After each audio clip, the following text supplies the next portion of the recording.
Good morning, everybody. Um, my name's Kyle Matthews, and this is my Unit 8 presentation, Unit 8 assignment presentation. As you can see, this is the time frame I chose to do the assignment on. Um, I'm going to talk about, a variety of people who contributed to the movement, how the LGBTQ plus community was discriminated against, and um, the stereotypes as well that were used to, oppress this community. So without further ado, let's get into it. This was a pivotal time for civil rights in the LGBTQ community. Um, the Don't Ask, Don't Tell movement was started in 1993.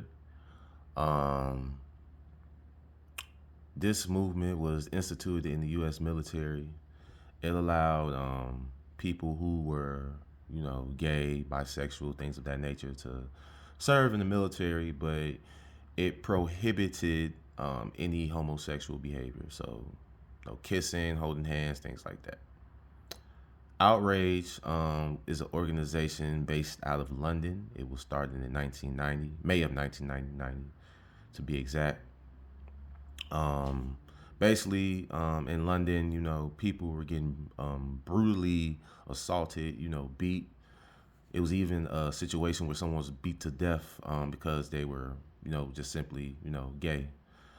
So the LGBTQ community in London were just basically outraged.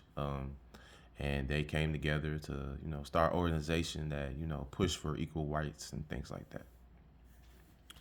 Romer versus Evan was a Supreme Court case in 1996, um, and it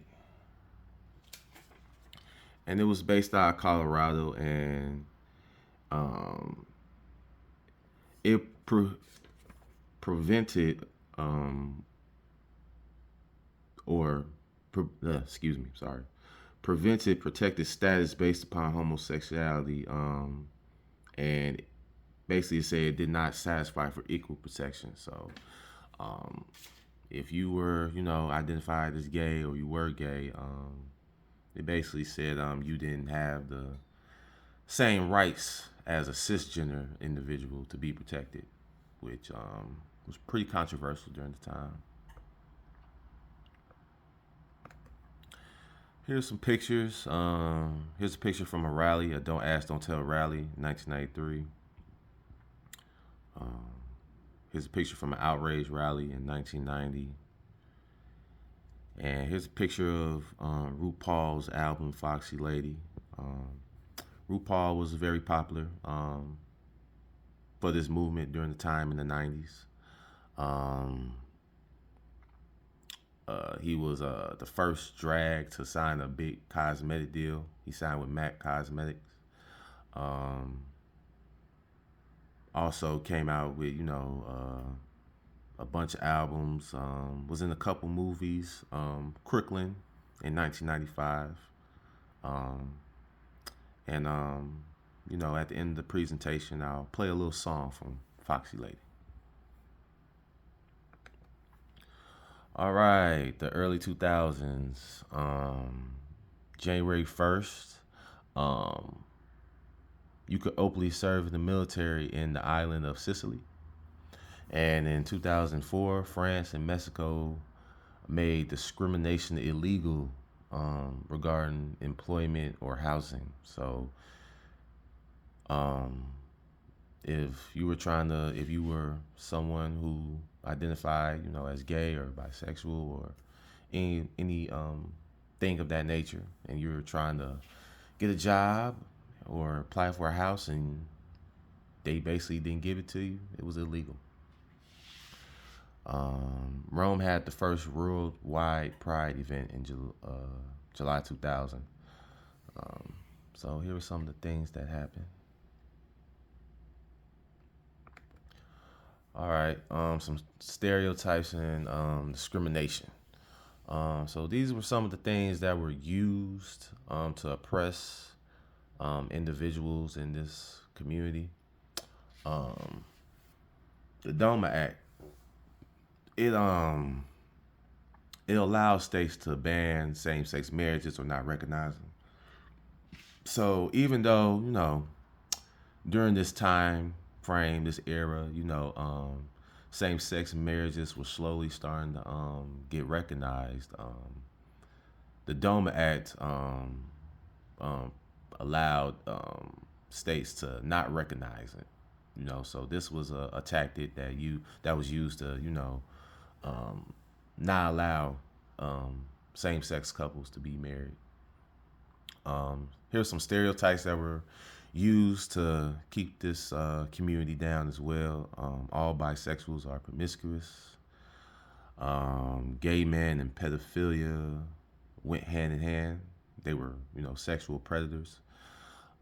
This one I found interesting because from experience working with children who were um, molested, assaulted, um, it was never by a gay man. It was always by someone who was, you know, a cisgendered man, like a straight man. Um, so I thought this was interesting. Sexually deviant. Historically, people looked at, the LGBTQ community as sexually deviant. They were immoral, sinful, something was wrong with them. And these things, were used, like I said, to keep this community oppressed, and this allowed, them to not have equal rights, and made excuses or reasons for them not to have equal rights.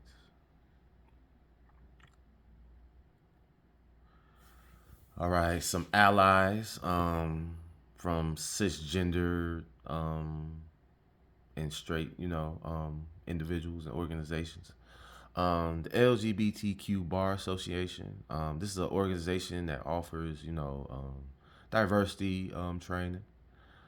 Teaches you how to be more open-minded, the language to use, how to, be more inclusive. There's a picture right here, but I didn't get all of it, unfortunately. And here's the vice president of the LGBTQ plus Bar Association. It's a quote: straight and cisgender people can speak hard truths to straight communities without having an agenda. So, and that was another stereotype that was said about the LGBTQ community. They had an agenda to push off on people, which is not the case. They just simply want to, be treated equally like everyone else.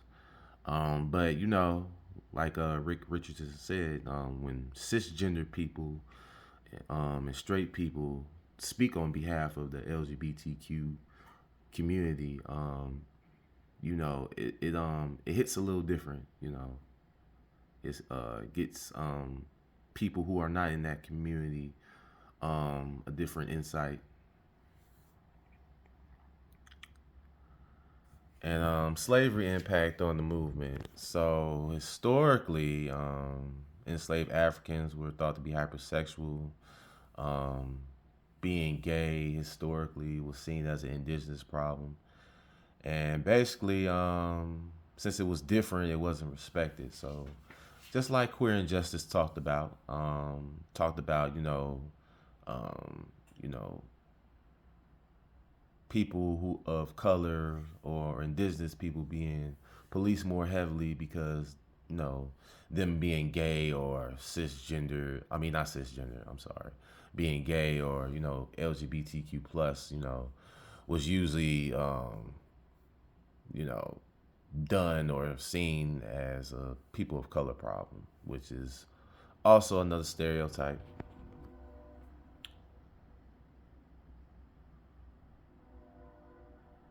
And here are my references. And as promised, here is a little bit of RuPaul. Oops, sorry.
All right, that was a little bit of Party Train from RuPaul's album, Sexy Lady.